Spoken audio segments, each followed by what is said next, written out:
এই দিদি, আজকে খুবই গরম পড়েছে রে, আমাকে একটু লস্যি করে দে না রে, খুব খেতে ইচ্ছে করছে। হ্যাঁ রে, ঠিকই বলেছিস, আজকে খুবই গরম পড়েছে। তো দেখো বন্ধুরা, আজকে খুবই গরম পড়েছে জন্য আমার পুতুলরা বায়না করছে যে লস্যি খাবে। তাই ভাবছি যে ওদের জন্য লস্যি বানাবো। তো কেমন ভাবে ওদের জন্য লস্যি বানাচ্ছি চলো তোমাদের দেখায়। হ্যাঁ, এই যে নে টক দই, আর এই দেখ দিদি আমি চিনি নিয়ে এসেছি। তো দেখো আমার পুতুলরা লস্যি খাওয়ার জন্য সব অ্যারেঞ্জমেন্ট করেছে। এদিকে আমি নিয়ে আসলাম দুধ, সঙ্গে একটু কাজু আর আমন্ড বাদাম, আর কয়েক টুকরো বরফ। এই হাঁড়িতেই পুতুলের জন্য লস্যি তৈরি করব। এদিকে দেখো লস্যি পাকানোর জন্য দান্ডিটাও তৈরি করে নিয়েছি।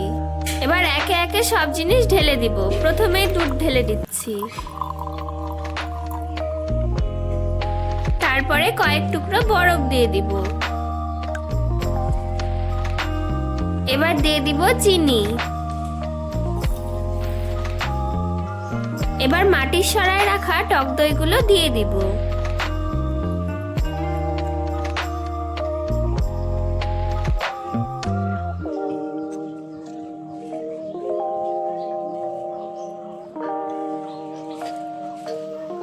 তারপর খুব ভালো করে সময় ধরে ফেটিয়ে নিতে হবে।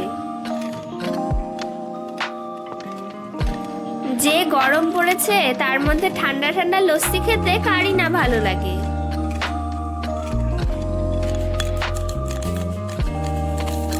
তোমরা আমার কাছে কি ধরনের ভিডিও দেখতে চাও কমেন্ট করে কিন্তু অবশ্যই জানাবে।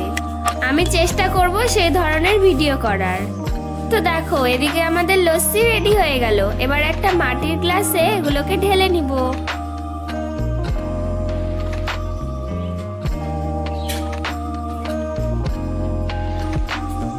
তারপর ওপর দিয়ে একটু মালাই দিয়ে দিব, আর তার ওপর দিয়ে দিব কাজু আর আমন্ড বাদামের টুকরো, সঙ্গে একটু পুদিনা পাতা। ইয়ে, আমাদের ঠান্ডা ঠান্ডা লস্যি রেডি। বাহ, খুব সুন্দর হয়েছে। বাহ, খুব টেস্টি। হ্যাঁ তাই তো,